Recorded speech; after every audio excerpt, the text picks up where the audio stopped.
Eduardo Bolsonaro, que está sendo acusado de coação. A Procuradoria-Geral da República diz que Eduardo Bolsonaro, que mora nos Estados Unidos, atuou junto às autoridades americanas para impor medidas tarifárias contra o Brasil. Gabriela Veras, contigo. Eu estou muito acostumada a te ver falando de Supremo, Gabi, agora, e aí achei que você ia trazer mais detalhes das Big Techs, mas vamos seguir com Eduardo Bolsonaro.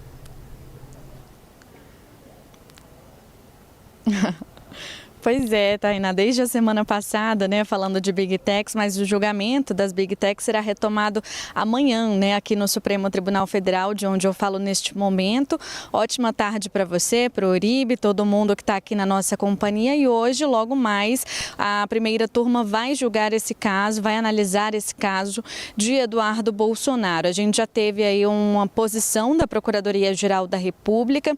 Quando esse julgamento for aberto aqui na primeira turma do STF, que é a área que eu estou aqui no momento, né, para acessar o prédio da primeira turma, o relatório do ministro Alexandre de Moraes será lido num primeiro momento, depois a PGR terá 1 hora para se pronunciar sobre essa questão. Na sequência, vem a defesa de Eduardo Bolsonaro. A gente traz de Eduardo Bolsonaro, a gente traz aqui que, inclusive, ele não escolheu um advogado aí particular, então Defensoria Pública da União atua nesse caso. Defensoria Pública da União, que inclusive tentou fazer com que esse julgamento fosse adiado, pediu inclusive para outro ministro do Supremo Tribunal Federal ser convocado para compor a primeira turma do STF. Primeira turma que só tem 4 ministros, tem uma cadeira vazia por lá. Eles alegaram que isso poderia prejudicar, né, o julgamento, trazer um possível empate, só que todas essas questões foram negadas pelo ministro Alexandre de Moraes, que manteve, portanto, o julgamento para agora à tarde e, inclusive, manteve a composição da primeira turma. Só para a gente recordar rapidamente, a primeira turma é composta aí pelo ministro Alexandre de Moraes, também pelo ministro Flávio Dino, Carmen Lúcia e Cristiano Zanin. O ministro Alexandre de Moraes argumentou que, em caso de empate, a escolha que mais beneficia o réu é a que será apontada, é o que será o veredito. Então, ela não traria nenhum tipo de prejuízo, né? A composição da primeira turma como está neste momento. Por isso, houve, portanto, essa rejeição do ministro Alexandre de Moraes no que diz respeito às alegações feitas pela defesa de Eduardo Bolsonaro. Caso ele seja condenado aqui na primeira turma, ele que está nos Estados Unidos pode, inclusive, ficar inelegível. O objetivo, de acordo com a Procuradoria-Geral da República, era tentar impedir que o ex-presidente Jair Bolsonaro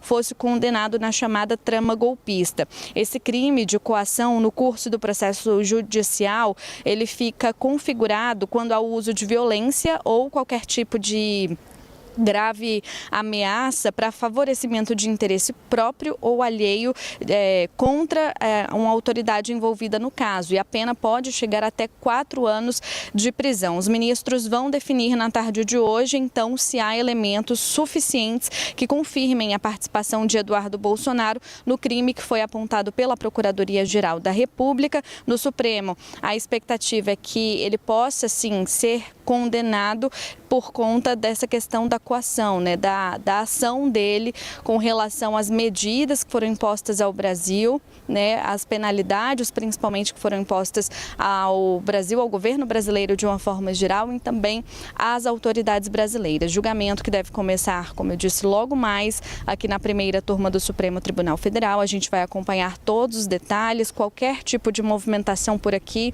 a gente aciona o Bastidores novamente para trazer aqui como que está o andamento do julgamento. Volto com vocês. É um julgamento que pode tornar o Eduardo Bolsonaro condenado e pode também torná-lo inelegível, que pode eventualmente, Tainá Falcão, dependendo do tamanho da pena, fazer com que ele seja preso.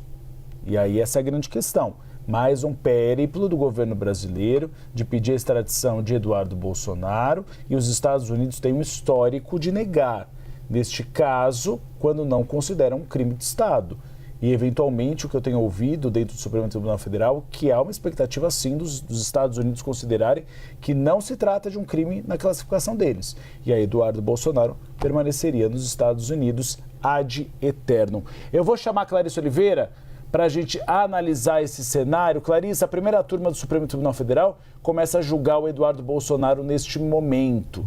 A Procuradoria-Geral da República acusa o Eduardo de ter atuado junto às autoridades americanas para impor medidas contra o Brasil.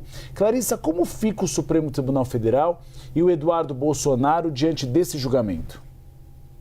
Uribe, a gente tem aí nos bastidores da campanha de Flávio Bolsonaro uma preocupação evidente com o impacto político que isso tudo pode ter para a pré-candidatura do PL à presidência da República. Claro que a gente sabe que Eduardo Bolsonaro também acaba servindo a um propósito que é interessante em certa medida para o campo bolsonarista, que é o de manter alimentada a base, a militância mais à direita, aquele bolsonarismo raiz, porque ele dialoga mais com essa turma, ainda mais se ele se contrapõe, se vive aí um confronto aberto com o Supremo Tribunal Federal, mais especificamente com a figura do ministro Alexandre de Moraes. Mas neste momento você tem já aliados próximos de Flávio Bolsonaro que avaliam que os benefícios disso não compensam, em hipótese nenhuma, os malefícios dessa situação.